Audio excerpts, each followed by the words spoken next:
Du Sud. Et je suis allé là-bas prêcher la parole de Dieu dans les montagnes, autour de la ville capitale qui s'appelle Santiago. Et on était dans les montagnes, et c'était dans le mois d'août. Et dans le mois d'août, là-bas, en Amérique du Sud, c'est l'hiver, donc il faisait froid. Il n'y avait pas de chaleur, pas de chauffage dans la bâtisse là-bas pour l'église. Donc on était avec une cravate et une chemise et un pull, et puis un grand manteau, même avec des gants parce qu'il faisait très très froid. Et dans cette petite église, le pasteur était vraiment découragé. Et il m'avait dit qu'il y avait plus de 15 ans que personne n'était pas rempli avec le Saint-Esprit depuis 15 ans. Et l'église était en train de mourir. Et il était très découragé. Alors on m'a envoyé là-bas. Et il m'avait donné les renseignements de cette église. J'étais au courant de la situation. Et je dois vous dire que j'étais un peu intimidé à cause de cette situation. Je savais que ce n'était pas vraiment une église de grand réveil. C'était 15 ans depuis la dernière personne qui était remplie du Saint-Esprit. J'étais un peu intimidé. Et j'ai prié le Seigneur, Seigneur, aide-moi à dire quelque chose, à prêcher quelque chose, à faire quelque chose pour aider ce pasteur et pour aider le peuple qui sont partis de cette église. Il n'y avait que 12 personnes dans cette petite assemblée. Et un des hommes là-bas était aveugle et il ne voyait pas. Et au moment, je ne le savais pas, mais c'était à cause d'un tumeur, c'est ça le mot français, tumeur, de cancer dans son cerveau, qui a fait que ses yeux ne fonctionnaient plus et il était aveugle. Et je dois vous dire que j'ai prêché avec tout mon cœur, que j'ai crié avec toute ma puissance, que j'ai dit tout ce que je savais dire de la parole de Dieu pour encourager cette assemblée. Et après 30 minutes de prêcher en espagnol, il n'y avait aucune présence. Il n'y avait aucun mouvement. Les gens me regardaient comme ça. Et je me suis dit, qu'est-ce que je peux faire? Et j'ai prié, Seigneur, aide-moi. Tu dois faire quelque chose pour changer la situation de cette assemblée ce soir. J'ai fait l'appel à l'hôtel et personne n'est venu. Maintenant, si tu n'es pas un pasteur, tu n'es pas prédicateur, peut-être tu ne comprends pas.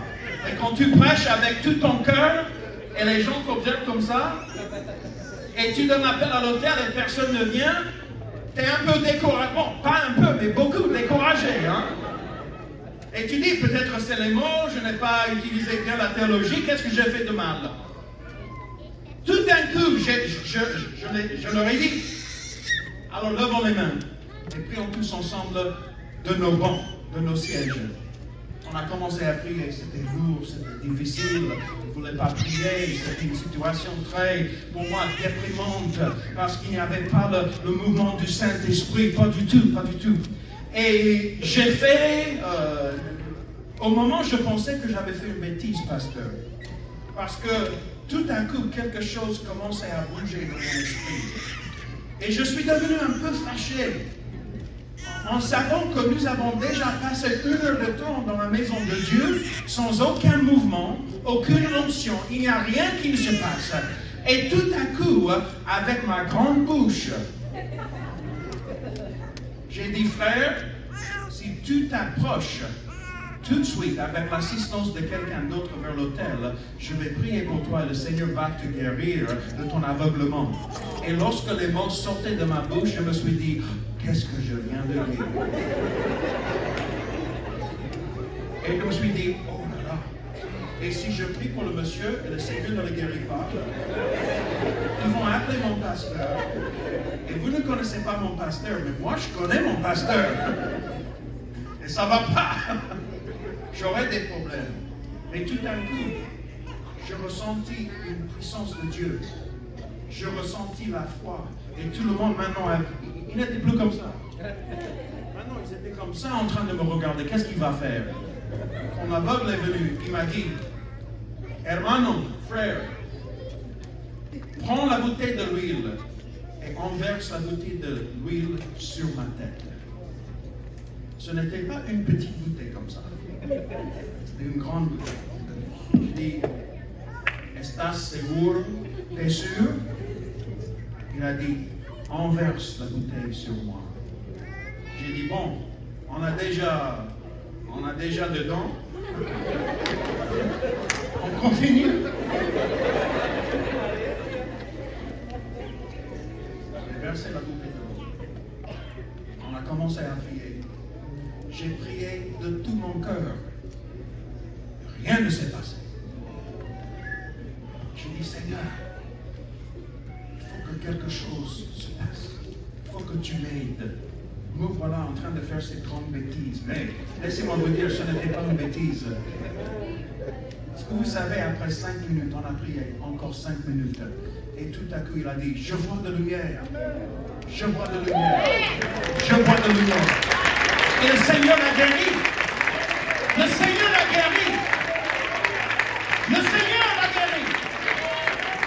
Si le Seigneur peut faire des miracles dans une église morte, dans les montagnes de Santiago, où il n'y avait personne qui était rempli du Saint-Esprit depuis 15 ans, qu'est-ce que le Seigneur peut faire ce soir?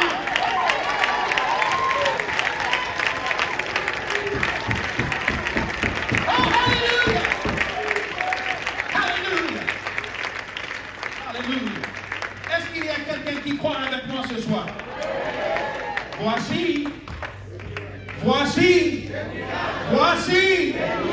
les miracles qui accompagneront ceux qui auront cru. Alléluia.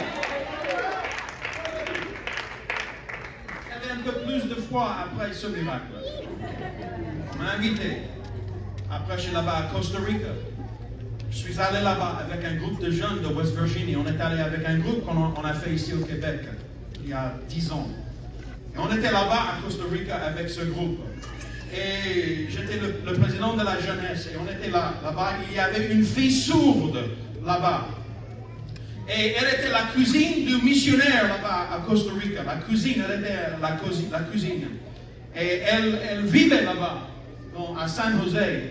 Et elle avait perdu l'audition des 2 oreilles à cause de paludisme et d'une forte fièvre quand elle avait 5 ans. Et pendant le culte, elle était au premier rang et s'est approchée à l'autel. Et moi, j'étais là-bas, sur ce côté, et j'attendais. Ils étaient en train d'adorer la musique et j'allais prêcher la parole. Et elle est venue à l'autel pendant les chansons. Et quand elle est venue, je ne connaissais pas la situation, je ne savais pas la situation, mais j'ai vu qu'il y avait un problème. Et donc, il y avait à peu près 5000 personnes dans la grande conférence, là-bas, à Costa Rica. Et elle s'est approchée à l'autel. Et lorsqu'elle s'est approchée à l'autel, elle était la première, pendant la musique, pas après la prédication, mais pendant la musique, beaucoup de gens se sont venus à l'autel aussi, en même temps. Et ses parents sont venus avec elle, avec la jeune fille. Et moi, je ne savais pas la situation, donc j'ai imposé la main, je commençais à prier, et tout d'un coup, elle a crié, elle a poussé des cris de joie, elle a répondu d'une manière que je n'ai jamais vue dans ma vie. Et elle a dit que je peux écouter, je peux écouter, je peux écouter, je peux écouter. Quand sa mère a constaté ce qui s'est passé, elle a commencé à danser et elle a détruit les premiers 5 bancs de l'église là-bas. Et le Seigneur a fait autant de miracles cette nuit là-bas à Costa Rica. Laissez-moi vous dire, les miracles existent dans notre génération. Les miracles existent dans notre génération. Les miracles existent dans notre génération. Ce n'est pas notre sagesse qui va gagner les âmes.